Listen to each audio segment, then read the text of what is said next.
বৃষ্টি হয়েছে সেই বিষয়ে দিলীপ ঘোষ কি পোস্ট করেছেন। গত প্রায় 4 দশকে সেপ্টেম্বর মাসে আলিপুরে একদিনে এত বৃষ্টি হয়নি। এত বৃষ্টি সেপ্টেম্বরের কলকাতা দেখেছিল 78 এবং 86 সালে। 1978 সালের 28 সেপ্টেম্বর 370 মিমি বৃষ্টি হয়েছিল আলিপুরে এবং 26 সেপ্টেম্বর 1986 বৃষ্টি হয়েছিল 260 মিমি।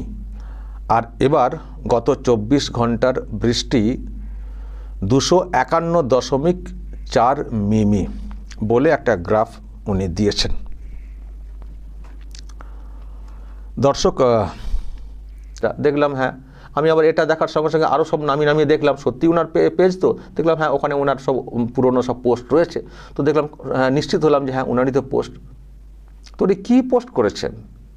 এইভাবে কি নেতাগিরি করা যায়? না কি বলবেন আমি যা দেখতে পাচ্ছি তাই বলবো, আমি সৎ নিয়ে থাক।